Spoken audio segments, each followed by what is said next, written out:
I inherited my mom's love for historic homes. She grew up in a historic residence in Lawton.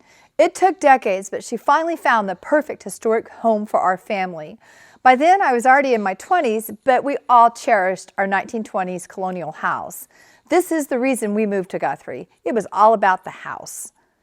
Still with a Kiss got its start nearly 32 years ago, and business took off.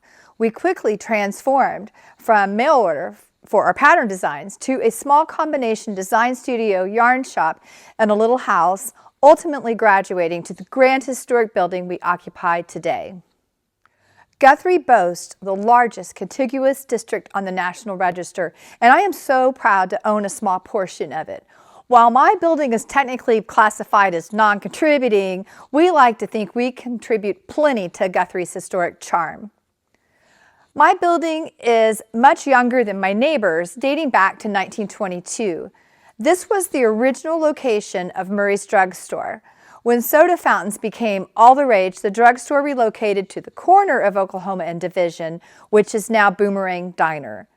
I can see the pink and white designs from the drugstore's original floor whenever I do floor repair. After the drugstore's departure, my building transformed into a law office for many decades. The original all-glass display windows were replaced with a faux mansard roof style awning and blacked-out privacy windows. Honestly, the front of the building looked more like something you'd find in the back alley. Visiting your attorney was a hush-hush activity back then, and clients would slip in through the back alley. This is why our back entrance is likely the best in town. In the early 1990s, the law office changed owners and updated the exterior. While we've adjusted the colors and made a few minor modifications, the overall appearance has remained largely unchanged. The interior is another story. Immediately after purchasing the building, my dad gutted and remodeled the lower floor, and we've since undergone numerous significant repairs and renovations. Owning a piece of history is a very expensive venture. We often discuss the lower level, but there's a spacious second floor that only a handful of you have had the chance to see. Today, I thought you might enjoy a little sneak peek. I'm fortunate to have a separate entrance to our second floor, which is not connected to the shop. This is a big plus. The spacious hallway is ideal for storing many of my antiques and other furnishings when they're not in use in the shop downstairs. This space has welcomed numerous tenants over the years and previously served as my office and second classroom. Keith and I lived here during our house remodel while I was quite pregnant.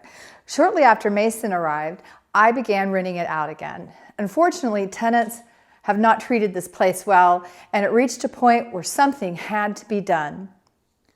We spent the first part of this year in the throes of a remodel, finally finishing the project by midsummer. I've transformed it into an Airbnb, which is wonderful for accommodating guest instructors and hosting events like our Sip and Stitch gatherings. I specifically designed the layout to cater to knitters, crocheters, and other crafters, ensuring ample lighting, plenty of seating, and as many beds as possible. The piano came with the building and has been neglected for decades.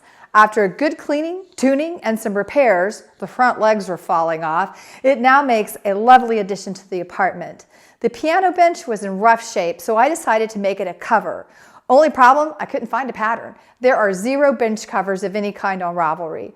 I found a mosaic crochet blanket pattern called Piano Love from Frankie's Crochet. I used 3 panels of the motifs, Rowan Sofiak DK, and turned it into a cover for my bench. The skylights are really cool.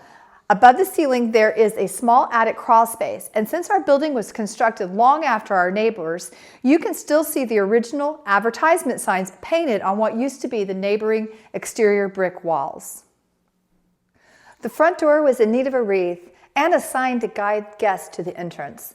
I knitted a cable panel and wrapped it around a styrofoam wreath, and I really like how it turned out.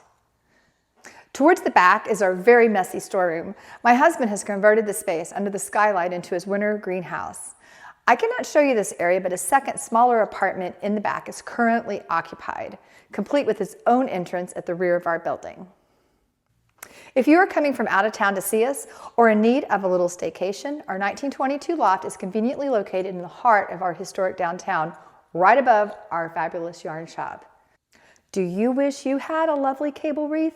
Today I'm sharing the pattern with everyone. You can find the link on today's blog post.